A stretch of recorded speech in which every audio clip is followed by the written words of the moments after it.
present about Intel x86 memory management. In subject course Computer Organization Architecture from KRK. My name is Khairi Albi bin Yusuf and my group mate is Najwan Fakri bin Nurdin, Pemeran Perancis Anak Lelaki Sophia, Muhammad Azman bin Bazli, Muhammad Ashraf bin Muhammad Isham, and Muhammad Anas Arumi bin Muhammad Hidayat. Okay, first in this slide is introduction of Intel x86. Memory segmentation as implemented in the Intel x86 computer instruction set architecture is referred to as Intel x86 memory segmentation. Segmentation was introduced on the Intel 8086 in year 1978 as a way to allow program to use more than 64 KB of memory. The Intel 80286 introduced a second version of segmentation in 1982 that include support for virtual memory and memory protection. This caused the original mode to be renamed to real mode, and the new version is then named protect mode. The x86 architecture was introduced in 2003 and has slightly dropped support for segmentation in 64-bit mode. In real mode, the programmer choose the register code segment such as CS, data segment is DS, stack segment is SS, and extra segment is ES. The explanation is the Intel 8386, which was introduced in 1985, adds 2 additional segments, register which are known as FS and GS. These segments have no specific uses but instead are given proposed by the operating system that runs them. The way in which the segment register are being used differ between the two modes. And the last one is every memory location state, including whether it is allocated or free, is monitored by the memory management function. It determines how memory is allocated among competing processes, deciding which gets the memory when they should receive it and how much they are allowed to receive. When a memory is allocated, it determines which memory allocations it will be assigned to. It also tracks when memory is free or unallocated and update its status. Okay, for the next slide, I want to give to Muhammad Azman to present it. Thank you.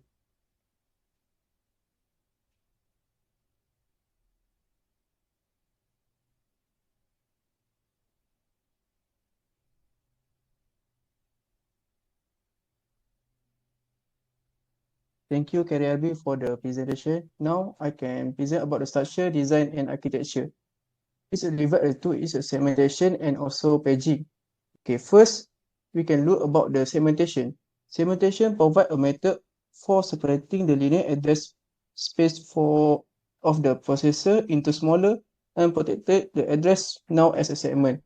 It also convert an addressing format from linear to physical. Segmentation also each statement was a small check of a memory of a specific size. And the part is of paging.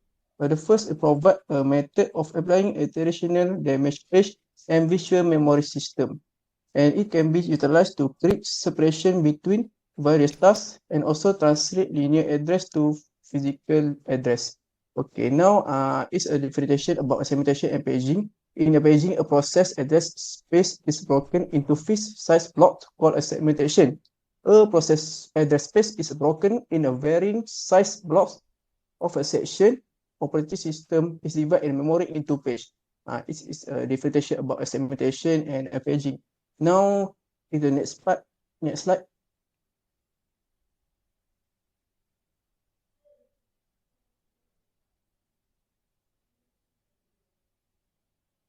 Okay, now about the diagram segmentation and paging.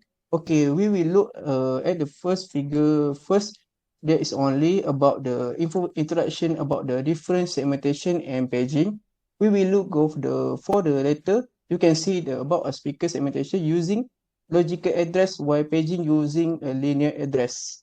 Okay, now you can look at logical address. It's divided into a segment selector and offset and go through the segment descriptor, and you can see a segment based address, and the table linear address space, and also linear address activate a three page. And the first page is page directory, and the second page is about a page table and also physical address space. It is about the figure segmentation and paging. What is a segment? Descriptor it is safe store somewhere in among the along with or the offer segment descriptor. For instance, when address being a loop of you can into the segment selection, the segment is y with the amount. Okay, the next part.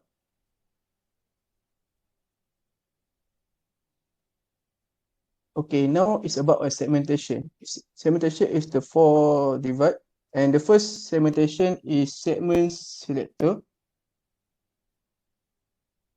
Okay, segment selector, you can see a table indicator, and 0 stand for GDT for global distributor table, and 1 stand for local distributor table, and request privilege level RPL, and current privilege level SPNCS, and 0 equal the highest privilege level kernel mode, and 1 stand for the lowest one user mode. Okay, now the CPU has a register that carry up to the 6 segment selector, which reduce address translation time and coding complexity. Okay, the first is the CS stand for code segment. Okay, the code segment will be used to store executable code, and the second SS stand for stat segment, and the stat segment stand word content stat information. And the third is DS, stand for data segment. And data segment will be to use to store data. And the last one is FS and GS. GS stand for extended segment. It also will be to use for whatever programming extended PC. This is about the segment selector. And the second is a logical address to linear address. Okay, now you can see the about the linear address.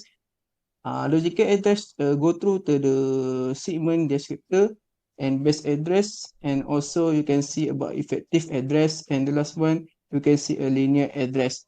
This is about a figure of a logical address.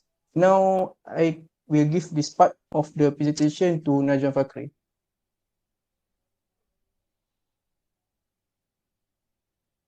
Thank you for Azwan for the presentation. And now let's see for the global and local descriptor tables. Now we can see that how logical address turn into a linear address. That's from, you can see the flow from the pictures below. The segment selector will go to the segment descriptor, which is in descriptor table, and mix with the offset effective address, and will transfer to the linear address. Then let's go to the segment descriptors. Okay, the size and position of a segment, as well as knowledge provide access control and status, are all provided to the processor by a data structure in a global descriptor table or local descriptor table, which is GDT or LDT. Okay, you can see the flow in the pictures below, how it flows and how the data is transferred. Okay, let's go to the next slide, please. Okay, let's go to the paging. Okay, paging used to memory are divided into small units that are called pages. Pagings are used to utilize memory better, and it also helps implements more complex scenarios into each process have its own address space. Okay, the CPU will translate the linear address to the physical address, and it also can be called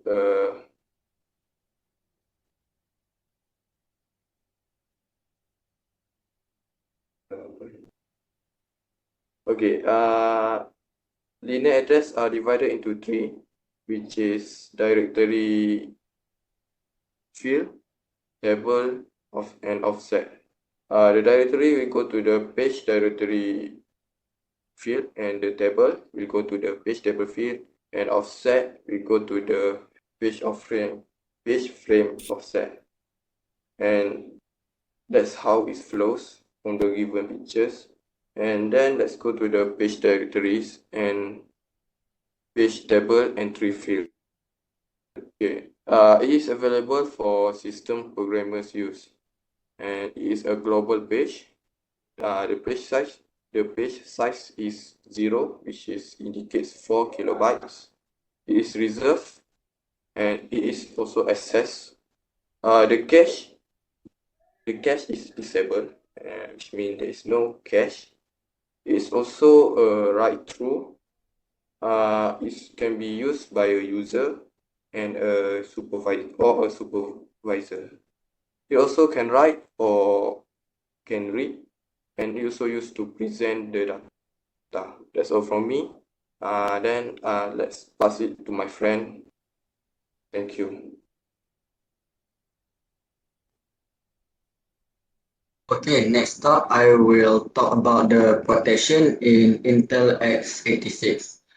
First of all, it has privilege level checking. There are 4 privilege levels ranging from 0 to 3 that the segment protection system can detect. Greater numbers relate to lower privileges. When a segment selector from a segment descriptor is inserted into a segment register, privilege levels are verified. The processor generates a general protection exception when it discovers a privilege level violation. Next slide, please. Okay, and to carry out privilege level checks between code segments and data segments, the processor recognizes by 3 levels. The first one, current privilege level. The second one, descriptor privilege level. And third one, requested privilege level. Okay, we go for the first one. Current privilege level, CPL, is referred to the privilege level of the currently executing task. It is equal to the privilege level of the code segment from which instructions are being fetched. Next, DPL, descriptor privilege level. DPL is the highest level of privilege that can access the resource and is defined. And next one, requested privilege level. It is an override privilege level that is assigned to the segment selectors.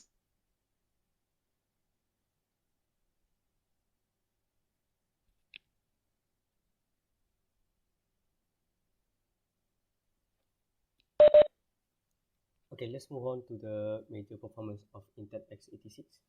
The Intel x86 processor, which are created by the CISC Complex Instruction Set Computers architecture, has a long history of popularity. It is well known as it is one of the most powerful processors that are created by Intel. The Intel x86 CPU enables us to do several tasks in a short amount of time.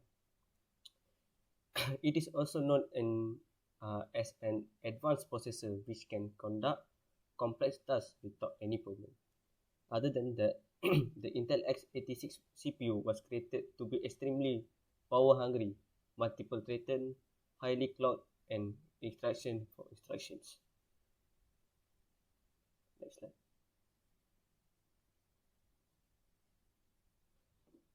There are several advantages of us using the Intel x86 chip. First of all, the x86 processor is the top in terms of configuration and expansion. Configuration is an important role of a processor as it is the ability of the system to modify and to extend a system while it is still running. This means the data which are already exist will not be erased by itself. This is also an important requirement in a system, especially in this era, from an increasing number of software intensive where it is not possible to stop or modify the system completely. Expandability means the capability of computer system to accommodate more memory. For example, by using these drivers and peripherals to enhance its performance. Secondly, Intel x86 is one of the most powerful chip built by the Intel. When it is compared to an ARM CPU, Intel x86 are much more better in terms of performance, which lead it to become one of the most commonly used chips in desktop and notebooks. The x86 chip is said to be the powerful chip as it allows users to perform multiple tasks in a certain time. The chip also known as a powerful chip as it allows users to make many complex tasks in a short period of time. Study shows that the chip can perform around 8,096 tasks at a certain time without any compilation. That's all. Let's pass it to my friend.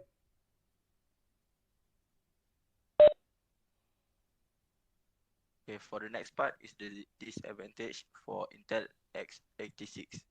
Even though we know this Intel x86 is one of the most advanced and powerful chip, but it also have a downside of it. For the first point is this chip is easily become irreversibly affected. This will have an impact on users since hackers may access their personal information and they may lose vital files of if a virus corrupts the files, which might have a significant financial impact on them. Secondly, this Intel x86 use high power consumption and generate more heat. Therefore, the CPU employs extra registers to accomplish its speed and high throughput goals. Okay.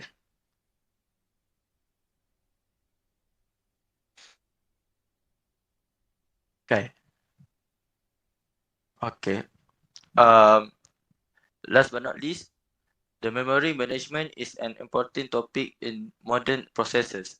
Developers must take into account how the user wants to use their data and place it in a desired location, as well as ensuring that the memory is managed effectively. Due to its excellent development, Intel x86 continues to be used today in nearly every computer.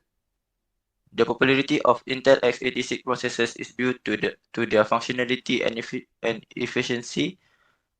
This allows for smooth transitions between tasks as well as minimizing errors. So that's all from us. Thank you.